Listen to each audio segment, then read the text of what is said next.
welcome back to our channel. We're Megan Muggs and today we're going to go through what we've packed for 18 plus months of travel through multiple different climates. We're going to go through everything that's in our bags to maybe help you if you've got any upcoming trips planned. So I've got the Osprey Fairview 40 as my main backpack, and they're both really handy because they actually fit in hand luggage in most airlines as well. I mean, they probably weigh a bit more than 10 kilograms, but most places haven't really weighed them. So. Yep. And I've got the Osprey Farpoint 55. It has the 40 litre main rucksack and then comes with a 15 litre day bag, which really comes in handy, and you can sort of zip that on the front around here to sort of create one large bag. My day bag is the Osprey Daylight Travel. So this bag's really useful as well because if you need extra space, you can zip it, so you can make it 10 litres smaller or bigger, obviously depending on what you need. So I think, is it usually 20, goes up to around 30? I think when you are travelling such long term, you do need to invest in a good quality bag because you're not always going to have time to pack everything really well. So, you know, these zips are so good, aren't they? Nothing will tear, you've got sort of lifetime guarantee. So if you do have that money to invest in a good quality bag, I definitely recommend that you do. Okay, so we'll start off with footwear. So I'm taking a pair of Birkenstocks, a pair of Vans, and then a pair of trail runners for our sort of hikes that we'll be doing. I think this sort of covers me on all bases. And I've done very similar, so I've gone for Nike Internationalist as my sort of comfort city trainer. I've got a pair of Birkenstocks, which I like because you can dress them up in the evening as well and they still look nice. And then I've got a pair of trail runners as well for sort of all the hiking that we'll be getting up to. On our last trip when we were in Australia and New Zealand, I took some sort of heavy hiking boots with me, and we sort of quickly realised that one, this wasn't necessary to sort of bring, and trail runners were sort of a good alternative that other travellers were sort of mentioning to us. And two, you know, they're just big and bulky, weigh a couple of kilos, and yeah, you don't want to be lugging those around when, you know, pack space is sort of so important, and weight as well. Okay, so on to clothes. So I run through sort of what clothes I've packed. Obviously it does differ slightly between the both of us, especially as Morgan packs a lot less. So I've separated my packing cubes into sort of a sport / hiking packing cube. So in here I have one quarter zip fleece, one sort of cropped jumper to wear in the evenings. I've got 2 pairs of leggings, 2 pairs of sports shorts, and 3 sports tops / vests. I've also got a merino wool base layer, which is really important to have, especially if you are sort of doing some of the trekking trips that we're expecting to do. Just keeps you nice and warm. And then I have got 2 pairs of hiking socks as well. So that's my sort of sports / hiking packing cube. The rest of my clothes in this packing cube, so it does compress down, which is really handy, especially if you are short on space. I've got 10 sort of tops / vests. I then have 1 skirt, 2 pairs of shorts, so one of those being off denim and one being a light pair of linen, 1 long pair of flowy trousers, and 2 dresses. So that is all of my clothes that I've got packed. So in this packing cube I've got all of my underwear and also my pyjamas. I have 14 pairs of pants, 7 pairs of ankle socks, 3 sports bras, so 2 of those being heavy impact for sort of the hiking that we're going to be doing, and then 1 just sort of day to day. So that's what's in that one, and then 1 pair of pyjamas, so I've just got like a vest and a pair of shorts. Then my last packing cube is swimwear. I've got 1 swimsuit, which is a bit more supportive for sort of snorkeling, jumping in, everything like that. And then I've got 3 bikinis as well. So that is all of the clothes that I'm bringing on this trip. Okay, now for my clothes. So we'll start with the tops. I've split mine up into tops and bottoms. I just thought it was easier that way for me. So in here I've got my quarter zip fleece. I've got a merino wool long sleeve layer. I've got a long sleeve and a short sleeve gym top. I've got a Nike hiking top. And then I've got a vest and then a couple of sort of casual shirts like the one I'm wearing now. I've then got this packing cube, which is sort of the bottoms. So I've got some long zip-off hiking trousers. I've got 2 pairs of gym shorts. I've got 2 pairs of swim shorts, and then I've got 1 pair of sort of like a casual going out in the evening type smarter short. Finally, to finish that off, I've got my underwear and socks. So I've probably got about 7 or 8 pairs of boxers. Quite jealous of Megan's 14 pairs of pants. I mean, yeah, I'll be washing mine in the sink probably to keep up, and then I've got 7 pairs of socks. One thing I will mention, obviously I've got a lot more clothes than Morgan, but mine fold down a lot smaller, Yeah. so I've got more room in my bag for more clothes as well. So keep that in mind. I always say that Megan's packed too much. So with us travelling sort of across a number of different countries through all seasons, we've had to sort of pack accordingly. So we're going to be bringing some coats, jackets and waterproofs with us, sort of to make sure that we're prepared for all the seasons. So to start off, I've got this Jack Wolfskin Pack and Go waterproof, and Megan has the female version of these. These have been really good, and we've re-waterproofed these using this formula we got from Go Outdoors before we came. I've got this Mountain Hardwear Ghost Whisperer down jacket, packs down, real tiny for your bag, and it's real light, I think about 200 grams.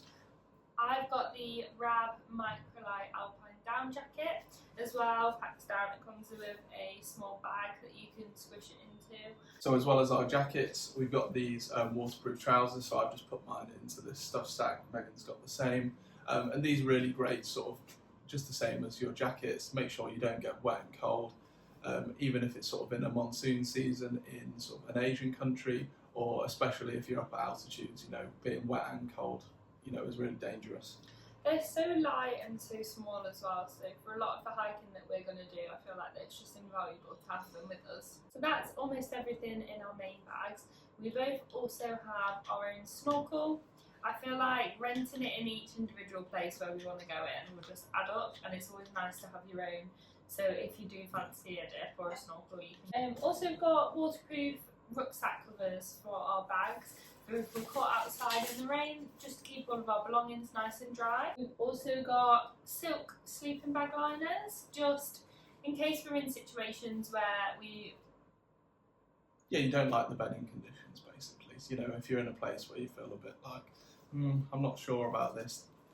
We've all been there in a hostel, sort of, you know, when you're not 100% comfortable. Also, if you're cold, for example, if we're on a multi-day trek and we're up in the mountains, the bedding that they've provided is a bit cold. This definitely adds a couple of degrees to sort of your sleep system. Microfiber towels, so we've both got a microfiber towel for showers.